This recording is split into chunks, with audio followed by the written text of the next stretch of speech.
हैं और हम आज के लिए पिछले लगभग 7-8 दिन से वेट कर रहे थे आज के दिन का, क्योंकि लगातार हम ऑफिसर्स टॉक में बात तो कर रहे हैं और अच्छे अच्छे ऑफिसर्स तो आ ही रहे हैं, लेकिन अभी हाल फिलहाल की भर्तियों में जो सेलेक्ट हो रहे हैं उनको आज की पेपर जो एग्ज़ाम लग रहे हैं उसके पैटर्न्स का पूरा पता होता है और उन्हें हर बात ये गहनता से पता है कि प्रतियोगियों के सामने अब वर्तमान में क्या समस्याएं आ रही हैं। पहले जो ऑफिसर्स सेलेक्ट हुए वो पहला पैटर्न था और आज हम जो मिल रहे हैं वो मिस्टर जो डॉक्टर देवेंद्र धवन सर हैं हमारे, उनसे मिल रहे हैं। बहुत बहुत लंबा अनुभव है सर को, डेंटिस्ट हैं सर और डेंटिस्ट के बाद उन्होंने आरएएस का एग्ज़ाम दिया, क्वालिफाई किया और एक 140वीं रैंक प्राप्त की सर ने। मेडिकल सेक्टर के बाद इधर जाना, क्योंकि बच्चे भी कई बार ये डाइवर्ट होते हैं कि सर मैं अभी तो ग्रेजुएशन कर रहा हूँ, मुझे 2 तैयारियाँ करनी है, तो प्रोफेशन कैसे चेंज करूँगा, बहुत सारी चीज़ें। फिर सर को पढ़ाने का भी अनुभव रहा, क्योंकि सर ने टीचिंग में भी बहुत काम किया, बहुत मेहनत की। मतलब शायद मुझे लगता है कि अब तक जितने भी लोगों के साथ हमने यात्रा की है ऑफिसर्स टॉक में, सबसे ज़्यादा जो अनुभवी व्यक्ति जो बच्चों के लिए कारगर सिद्ध हैं वो डॉक्टर देवेंद्र धवन सर हैं। मैं सर स्वागत करता हूं आपका। ये है और मैं चाहूँगा कि हम बजाय समय में बर्बाद किए सर को सीधे आपसे मैं जोड़ने के लिए लाऊंगा कि सर बताएंगे आपको पूरा अपनी यात्रा के बारे में, जर्नी के बारे में, सिलेक्शन के बारे में, क्या क्या उन्होंने फेस किया, कैसे रणनीति बनाई और यहाँ तक पहुँचे, ताकि उसका पूरा लाभ आपको मिल सके। कॉपी और पेन आप लेकर के बैठें, अपने माता पिता बड़े भाई बहनों के साथ बैठें, ताकि वो पूरा प्रक्रिया जो सिलेक्शन का है वो जान सकें, ताकि माँ बाप भी बच्चों को गाइड कर पाएंगे। आवाज़ आ रही है ना एकदम साफ? मैं एक बच्चे का हैंड राइट, जितने बच्चे प्रश्न पूछ रहे हैं आप सबके, मैं एक का ले लेता हूँ ताकि पता चल जाए हमें। ये संगीता सैनी कौन है? संगीता सैनी मैंने आपको ले लिया है पहले, ताकि हम आवाज़ को कंफर्म कर लें। संगीता सैनी। Yes sir. जी, आपकी आवाज़, आपको आवाज़ आ रही है हमारी एकदम साफ? मेरी आवाज़ भी आ रही है? जी sir. Doctor Devendra Dhawan sir को आप सुन पा रही हैं?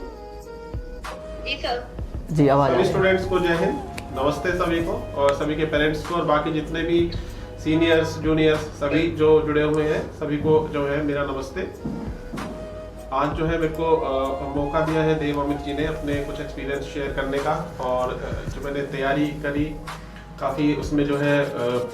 तैयारी के दौरान काफ़ी चुनौतियाँ भी आती हैं,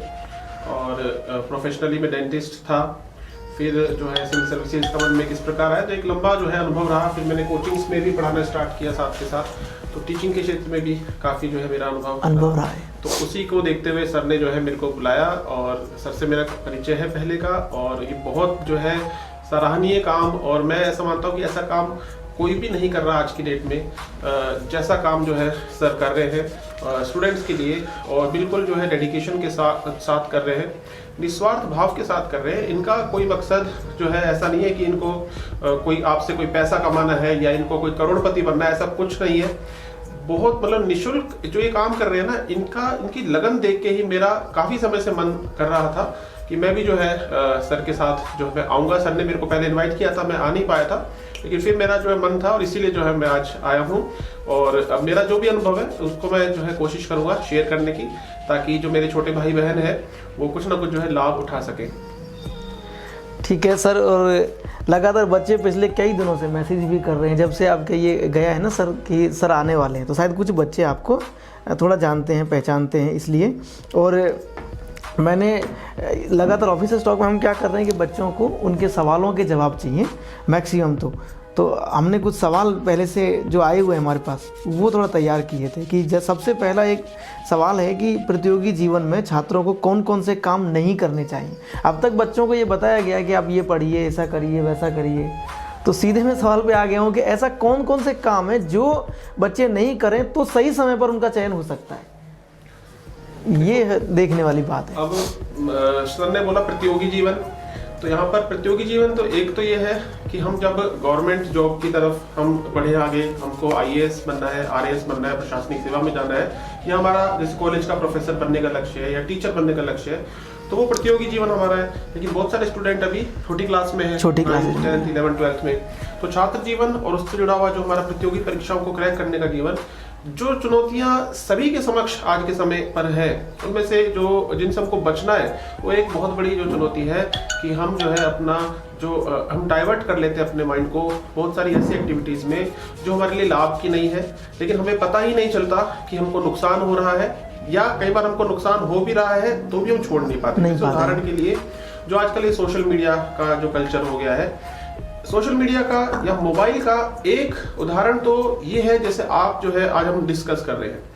एक उसका अच्छा उपयोग ये भी है कि हम कोई ज्ञान की बात खोलें, लेकिन आजकल क्या है, बच्चों के सामने मोबाइल होता है, वो उस पर रील्स देखने लगते हैं, यूट्यूब शॉर्ट्स देखने लगते हैं, फिर फेसबुक भी वो चलाएंगे तो फेसबुक से वो अच्छी चीज़ों को तो ग्रहण करेंगे, लेकिन बहुत सारी खराब चीज़ें भी वो ग्रहण करने लगते हैं, फिर अनावश्यक जो है उस पर मैसेज में अपना समय खराब करते हैं। कोई पोस्ट डालेंगे तो फिर इंतजार करेंगे कितने लोगों ने लाइक किया, फिर कोई कमेंट करेगा तो उसको रेस्पॉन्ड करने का उनके मन में एक जिज्ञासा सी रहती है।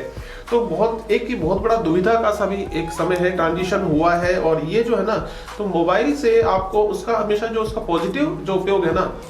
उसी को आपको करना है। अपने आप को जो है आपको कहीं ना कहीं ज्यादा आपको समर्पित होना पड़ेगा अपने लक्ष्य के प्रति, और ये जो डिस्ट्रैक्शंस है ना, इनको आपको हटाना पड़ेगा। अनावश्यक ऐप्स को जो है अनइंस्टॉल कर दो अपने मोबाइल से, और यदि जो भी कोई काम की चीज नहीं है उसको आप हटा दो, नोटिफिकेशंस ऑफ कर दो। तो एक तो बहुत बड़ी चुनौती ये वाली जो है, जो सर ने बोला कि क्या क्या चुनौतियां हैं, तो एक तो चुनौती ये है कि किस तरीके से फोकस रहकर जो है स्टूडेंट्स अपने लक्ष्य की तरफ आगे बढ़े। तो एक चुनौती तो मोबाइल वाली भी है, मोबाइल के प्लस और माइनस दोनों उपयोग होते हैं। कोई भी तकनीक होती है उसके देखो सकारात्मक उपयोग भी होते हैं, नकारात्मक भी होते हैं, तो हमको नकारात्मकता जो है ना उससे वहां पर हमको बचना है। और ये जो एडिक्शन हो जाता है, व्यसन हो जाता है मोबाइल का भी, व्यसन क्या है, व्यसन ये है कि आदत लग जाना, हमें पता है कि वो नुकसान कर रही है चीज, लेकिन उसके बावजूद भी वो छूट नहीं रही है, तो इससे हमको बचना है। तो कहीं ना कहीं ज्यादा अनुशासित